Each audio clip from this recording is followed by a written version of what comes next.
All right. Well, thank you, Serene, for being with me today for Mighty Monday. And I guess I'll just, throw out some info. You have a master, well, you're a power lifter, I guess we'll start with. That's kind of like you have your Instagram kind of based around your powerlifting. Super cool. You have a master's in exercise science. Right now, you're going to start your PhD. We were just talking about it in kinesiology. Mhm. You're also a part of Barbell Dream, which is a company that helps people turn their life around through health and fitness. So you got a lot going on here. And I think I would like to start with just powerlifting and how and when did you get into powerlifting? Yeah, no, it's a good starting point. So, thank you for the introduction, by the way.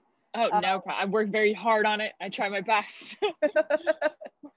um, I was always more intrigued with lifting in high school because I was a fairly overweight child growing up, and my mom like just kind of threw me on the farm, and that was my task of every day.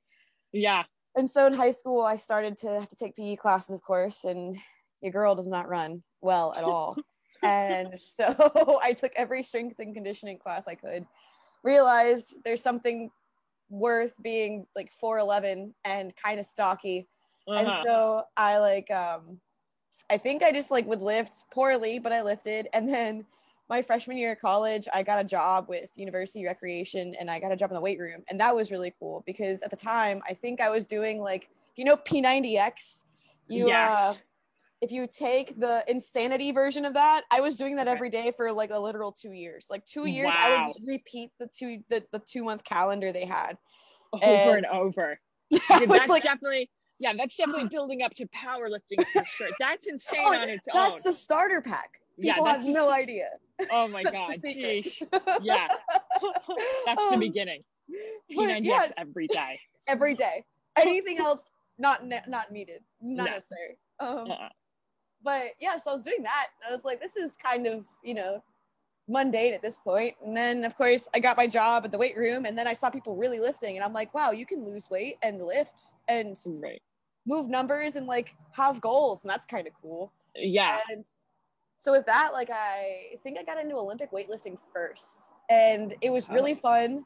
I competed a bit, I think, for 2 years, and I never thought I would make it too far because, like, psychologically, I just didn't have it in me to want to put heavy weight overhead as often yeah. as some do, and also I Yeah. was not born into it, so Right. Kind I of was a at a family thing. yeah. You can definitely understand not wanting to put, a few 100 pounds over the head. Can be a little, I mean, and just a Some little, people call me crazy for not right. wanting Yeah. to. Can seem a little dangerous. um, but yeah, so I had a bad meet, and then I had a few buddies that all powerlifted, and they were pestering me over and over and over to compete in this one. We have a bunch of local meets around here, and so I finally was like, you know what, heck, I'm just gonna compete and see what Yeah. happens. And I did very well for not having really trained in powerlifting, and I was like, well, Serene, I like confidence, and I had a lot Yeah. of confidence after that.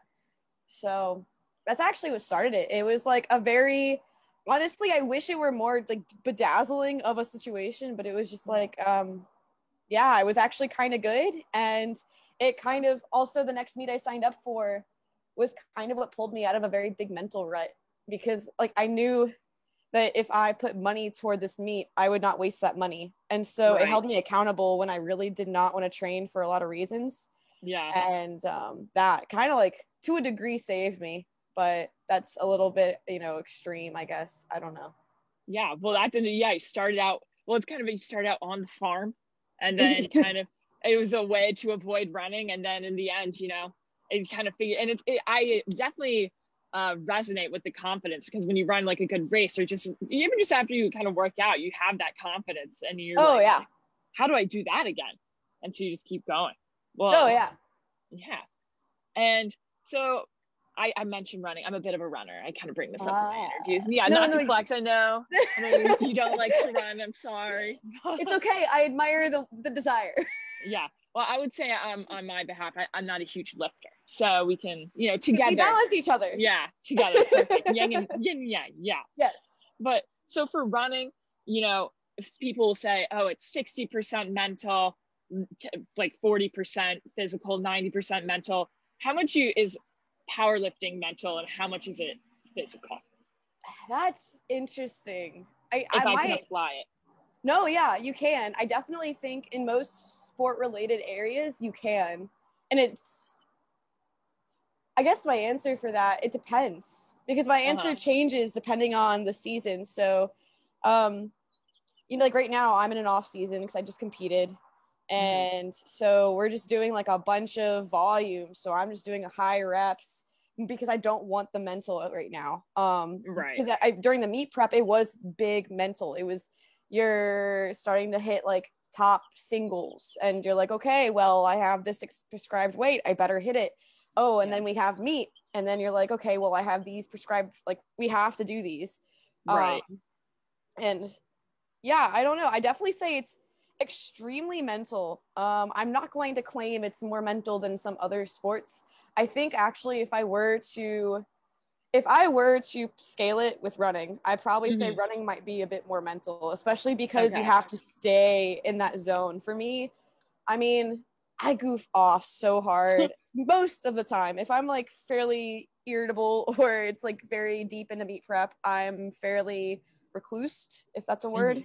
Reclusive? I think it sounds like a good word to me. I mean, you're getting a PhD, so anything you say. Don't put a lot of stock in that yet.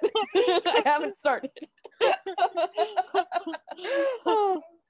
But yeah, no, I'd say it's big mental. The physical side, my roommate and I are both powerlifters, and we both make jokes about how it's kind of nice to suffer a little bit. And so that's just kind of like, you have different type of athletes in powerlifting, because I also coached for a little bit. And so with coaching, I got to experience like, okay, well, I actually had to push them a lot more than they push themselves sometimes. And I'm not the biggest pusher, so that was a learning curve for me. For me, like I'm a terrible athlete. I don't talk to my coach. I just do what I'm told and I push myself and I figure it out. And if I don't figure it out, then I'm like, okay, help. Right. And, well, hey, I think it's good to figure things out yourself. Though I do understand, not sometimes when you don't loop in the coach, all of a sudden you've gone too far down the wrong way and you're like, we got to reverse before it's too late. Yeah, I'm pretty much nagged on now to continuously communicate just because I'm so bad at it. But I digress. Fairly mental, but definitely I would claim running might be more mental. Someone somewhere is probably going to counter me on that one. Hey, we all have our opinions, but that's great. And I don't know if this is a rude question to ask, but how much can you pick up? What is the most amount of weight that you can pick up? So you said that, and I kind of had a hunch that was what you were asking, but I have to do math because I don't know kilo conversion. Yeah. So my last meet, my total was 925, almost 926 pounds. Oh my gosh! Wow. But that is like a small car. Like a smart car, if you're like like a smart car. You could probably pick up my car. I have like a little tiny Hyundai Accent. That's crazy. Maybe, possibly. We could try it sometime. We'll drive it over. You know what? Give me some time, some willpower. We'll figure it out. Yeah, we'll figure it out. An adrenaline boost, maybe. Ooh, put somebody under the car and give me. Yeah, that's what I was thinking. Yeah, make it a scenario. There's like, I think I've read way too many like high school papers on that. Yeah. Oh my gosh. Like Supermom lifts car off of child. Yeah. Test out the theory. That 10% of brain. Yeah. Accessing beyond the 10%. The movie. But yeah, that was okay. Well, that's a lot of weight. That's insane. But I guess my next kind of going into your master's, what came first? Well, I guess you said, powerlifting. How does that tie in with exercise science? Did that inspire you? You went into master's thinking, okay, because I powerlift, I want to get a master's in science. It actually was, I don't know. It's like a chicken or the egg kind of thing. Yeah. I definitely really, really enjoyed exercise science. My major going into college was originally English. And then through experiencing a handful of fairly cynical professors who never became writers. Yeah, You that's realize a lot of professors, of English professors. Yeah. it made my heart hurt, and I was that wasn't the reason why I changed my degree. But then I did, not enjoy the idea of reading students' papers for the rest of my life, and I knew I wanted to be in academia, but I had no idea how.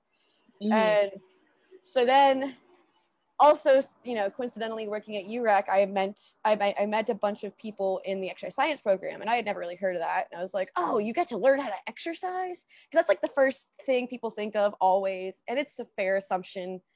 But then I realized it's so much more than that. Because when I was in undergrad, I initially when I switched majors, I was like, oh, I'm going to be a strength coach.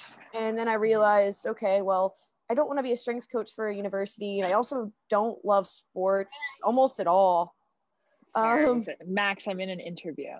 I'm speaking to somebody. Sorry, that's I'm at my friend's house, and yeah, go inside, dude. Yeah, bye. Sorry. No, don't apologize. It was adorable. Oh my goodness. Yeah, my dog's like watching me in a very similar format right now. Yeah, waiting to bark. Sorry, yeah, masters and getting the masters. Well, that is really you kind of do get to have that exercise element and the academia element, but I'm sure it's sorry, go ahead. No, you're good. I was like, yeah. It was interesting, and then I realized I actually really like the science part. So the science part's really what got me in, because as I started taking classes, I realized, oh, this is actually so much more than I had intended it to be. And then I realized I didn't want to be a strength coach. And then I thought I wanted to go like a more professional school route, like occupational therapy or something. Yeah. But then I realized I don't really love patients. I don't have patience to love patients. And that's just my flaw. And I give so much praise to those that can do it.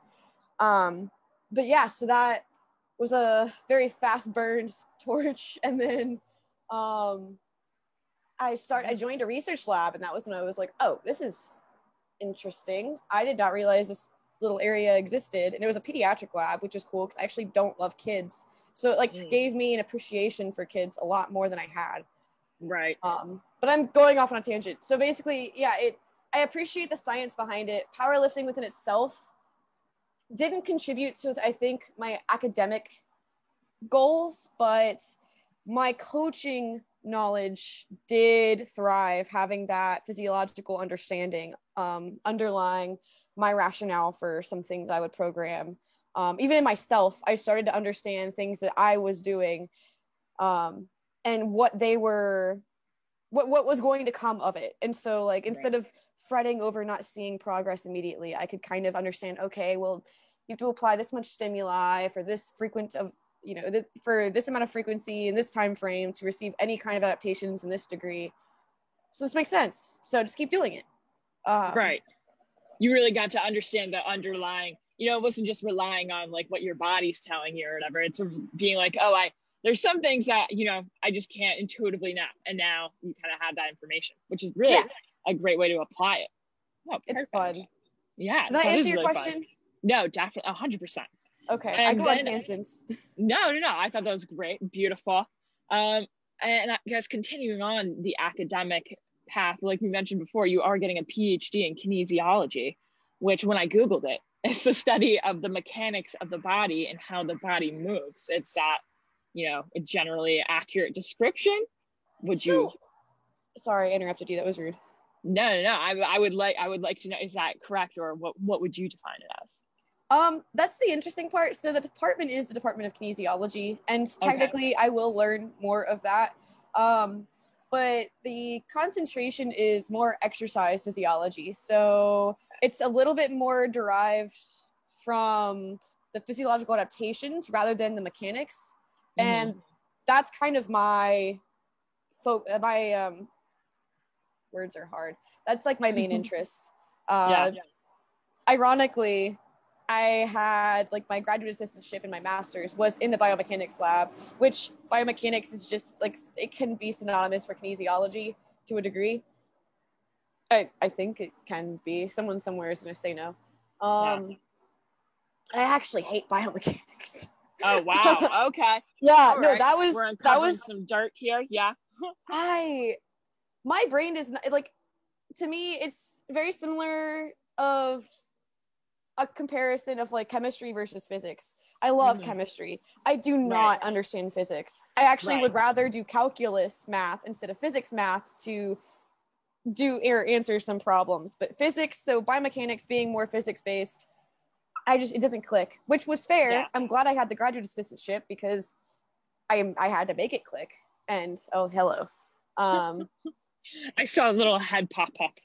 Yeah, the wind blew the door opened and he escaped. There he is. Just checking the scene. Okay, we're all good. Yeah, clearing it out, making sure everything's all right. Well, animals are for. Hello. I can ask the dog a question. How is it being a dog? Get really into that. Yeah. Any answers? Hello. Oh, what a cutie. Oh, I love the collar. Thank you. Oh, amazing. Look, he knows I'm here. Go inside. Go. I apologize. No. I got children coming out. We got dogs. It's okay. It's a whole circus here. It's a whole circus. Yeah. What was your question? I lost track. Well, so I wanted to basically just ask you, what do you think you would like to research when you go get your PhD? Do you have any plans for that, or? Mm-hmm. Hopefully. I don't know the exact question yet, but my mentor, so my thesis in my master's program was looking at like cardiovascular and autonomic adaptations to resistance training in women. So I just looked at like how the heart and the vessels functioned and how they moderated blood pressure, and then how your nervous system moderates your heart and vessel function, and just like what those things would do after 4 weeks of resistance training. And so that was a fun thesis. It wasn't, I was burnt out after it. And then I found this mentor. It also, so I jumped the gun. I was burnt out after, and then also I wasn't there. I was answering a very minute question. And at the time it was fun because it was what I like to do, that I got to do for research. But now it's like, okay, what am I going to study for the rest of my life that's valuable to me and hopefully valuable to others? And so I found this mentor who, she came out of the University of Texas, Austin, I believe, but she's at University of Wisconsin-Madison, and she studies cerebral blood flow and cognitive performance, as well as a few other mechanisms and like cerebral vascular reactivity and things. Basically, that tied in with the cardiovascular and autonomic aspects, depending on what project she's working on, and how they all play into brain blood flow, and also like potential biomarkers for Alzheimer's and things of that regard. I can't guarantee what specific track I'll probably do when I'm there, but I know that I will be under that umbrella of topics, just like the brain blood flow and the cognitive piece, I think, are the things that I really like as like a final component of the other two that I can kind of bring in that I already know. Well, no, loosely, not well, but that sounds really interesting. I understand, because that's something that, as a kid, I was like, maybe I'll study the brain or something. I didn't end up doing that, but it's so complex and huge. And actually, kind of, my friend is doing research for mosquitoes right now, and her job is kind of just scanning a mosquito brain. And it's just a mosquito brain. She's been scanning this one brain for months, and she hasn't even gotten through one. And it's just like the brain itself is so complex, and just understanding how the blood flows to it. That's awesome. And the Alzheimer's portion of it, you're gonna be doing big things. That's huge. I'm hoping that I also didn't like botch any of that. And no, I think that sounds great. But that's awesome. I'm excited. That's so exciting. Doing a lot in the academic realm. And then I did kind of want to talk about Barbell Dream, because you have that in your Instagram bio. Yeah. And kind of what I got from that is it uses health and fitness to turn people's lives around. And my question was kind of, what is it, or maybe you could explain the program a little better than I can. And also, what is it about exercise that kind of has the ability to be totally transformative for people? That is a very heavy question in a good way. Yes. Also, there's a lot of cars, so if I put myself on mute, it's just because there's cars coming by. You were fine. Just like, yeah. But okay, so Barbell Dream within itself, actually part of why I really, really like the organization is that I know the owner. He and I went to Appalachian State together, and he is a wonderful individual who just really wanted to kind of create this brand that brought together mental health and exercise because, of course, big exercise science people here. So that was his whole, I think, foundation or his mission. And I mean, I'm saying that loosely at the moment, but he got some friends together where he lives and they were able to start this company up. And it's initially it started with like clothing and things, but now he's actually able to like fund and start building like Barbell Dream boxes with like different care items. I think he really wants to kind of really like, if I'm not mistaken, it seems like he's really trying to spearhead the mental health aspect of it and like make that path with this organization, which I really like because, I mean, of course, like mental health is a big topic right now as we kind of see the you know, the societal issues with it. And then exercise itself plays such a significant role in it. I mean, physiologically, exercise can just acutely benefit the perspective one has going about. I think like it can, the effects of exercise when done chronically for, I don't know the exact duration off the top of my head, but not very long periods of time. Can I help you? Go. Thank you. But yeah, exercise within itself can boost someone's perspective or like shift someone's mentality throughout their day to a certain degree. And then there's also just the idea of routine, and you can even pull back further and say self-image. You can talk about the actual just feeling better.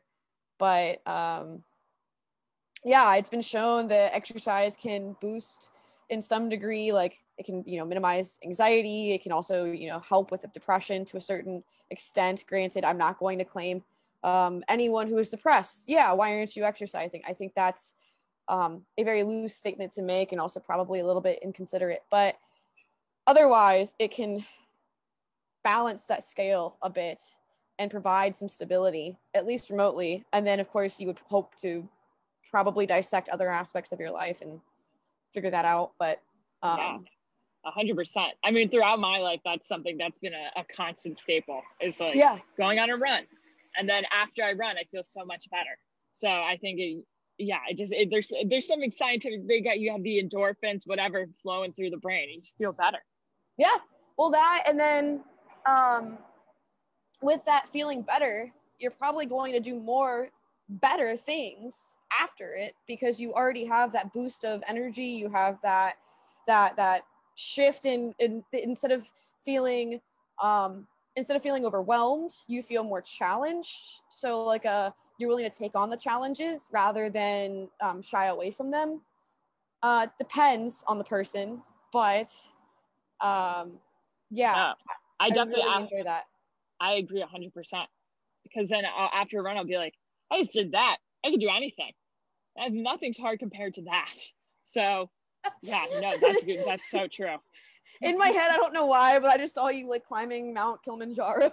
Yeah, in 5, I can actually climb the highest mountain. I can climb Mount Everest in about 5 minutes. That's what I was thinking. Just I got it. Straight sprint. Give me about 2 hours. Yeah, give me about 2 hours. No, I don't need no oxygen tank. I don't think so. I don't think that's necessary. None of that fancy stuff. Yeah. But yeah, those are great reasons, you know, why we exercise. And I think that's a great mission that, you know, Barbell Dream has. And awesome that you're a part of that. And then my last question was kind of at Mighty Cricket. We kind of focus, our mantra is, you know, live mighty. Mighty meaning to strive to live the best life that you possibly can. And what does it mean to be mighty to you? That's a good question. Wow. I'm like, okay, how articulate can I be? Yeah, challenging the academic side here. To be mighty. I think resilience is like the one thing I always come back to, but I don't know if that's the word I want to use final answer, but yeah, to just take life on, which is very loose, but take ownership, take responsibility, to be mighty. Jeez. Wow, I'm stumped and I have no idea why. Well, it's a big question. I guess It like in is. your everyday life, is there something that maybe, or like when you're powerlifting, is there something that you tell yourself or that keeps you going? If not, that's okay. I agree with the resilience 100%. Well, I mean, I guess it sounds a little bit cheesy, but the pro to powerlifting, and I guess also the pro to like academia and things that I like to follow through with, is they're more so challenging to me. So they're me challenging myself against myself. And while most people would claim, yeah, it's a bit of a cliche statement, I think there's a lot of value in it, because if you actually reflect and you can watch your growth over time, you realize like you are the only obstacle in your way, and that's going to be through life. Life is going to happen. It is guaranteed to throw obstacles at you. But if you can take those obstacles on and do better the next time in whatever you're doing, which is why powerlifting is a cool example, because it's only your numbers against you. And so to be mighty, I guess, would be willing to take on. I'm sorry. I guess being mighty would be to be willing to take on the responsibility of bettering tomorrow's you. Wow, that was great. Did I do good? That was pathetic. I don't think I could ask for any better. That was beautiful. No, that's so true. I agree 100%. Like working every day, because when you were talking about how you keep exercising, even though you don't think that you see the results, because the science, this I will improve. So it's kind of just understanding that, hey, I'm doing this today, and then maybe I don't see what I'm doing today in the improvements, but I'll see it tomorrow or the day after that, or even like years from now. So I think that's a great thing, and it's something that keeps you motivated to keep living your best life and keep being mighty. So I think that's the perfect. Amazing. All right, awesome. Well, did you see the smoke coming out of my ears? No, you passed. Thank goodness. That was the test. Awesome. Well, thank you so much for being with me today, Serene, and thank you, for being on Mighty Monday. Awesome. Thank you for having me here. I really appreciate just chatting. Yeah, perfect.